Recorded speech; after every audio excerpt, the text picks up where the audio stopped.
Jaya Radha Madhava Punya Vihari.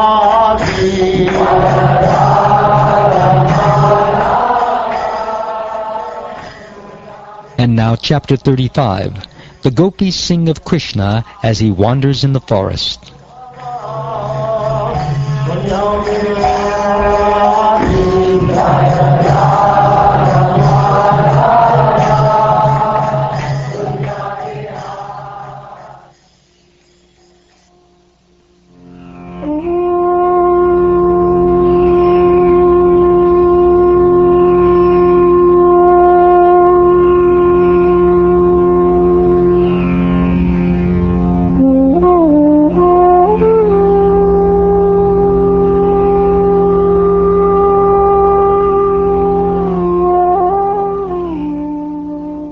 Shukdev Goswami said, whenever Krishna went to the forest, the minds of the gopis would run after him, and thus the young girls sadly spent their days singing of his pastimes.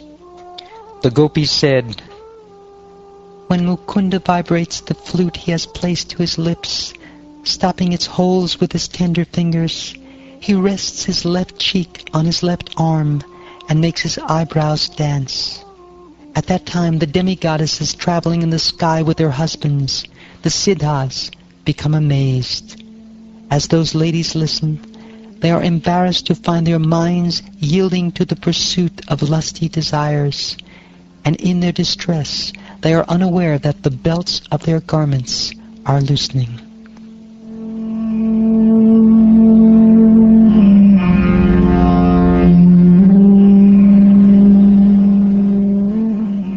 O girls, this son of Nanda, who gives joy to the distress, bears steady lightning on his chest, and has a smile like a jeweled necklace. Now please hear something wonderful. When he vibrates his flute, brushes bulls, deer, and cows, standing in groups at a great distance, are all captivated by the sound, and they stop chewing the food in their mouths and cock their ears.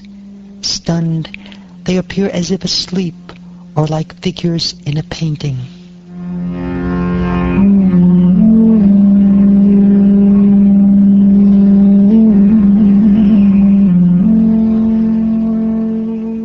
My dear Gopi, sometimes Mukunda imitates the appearance of a wrestler by decorating himself with leaves, peacock feathers, and colored minerals.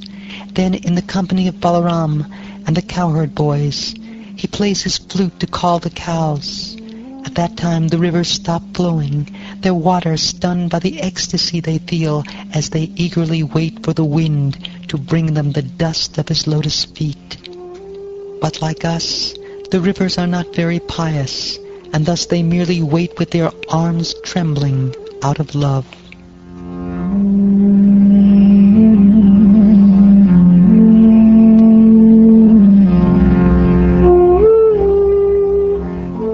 Krishna moves about the forest in the company of his friends, who vividly chant the glories of his magnificent deeds. He thus appears just like the Supreme Personality of Godhead, exhibiting his inexhaustible opulences. When the cows wander onto the mountainsides, and Krishna calls out to them with the sound of his flute, the trees and creepers in the forest respond by becoming so luxuriant with fruits and flowers that they seem to be manifesting Lord Vishnu within their hearts. As the branches bend low with the weight, the filaments on their trunks and vines stand erect out of the ecstasy of love of God, and both the trees and the creepers pour down a rain of sweet sap. Maddened by the divine honey-like aroma of the tulsi flowers on the garland Krishna wears, swarms of bees sing loudly for him, and that most beautiful of all persons thankfully acknowledges and acclaims their song by taking his flute to his lips and playing it. The charming flute song then steals away the minds of the cranes, swans, and other lake-dwelling birds. Indeed, they approach Krishna, close their eyes, and, maintaining strict silence, worship him by fixing their consciousness upon him in deep meditation.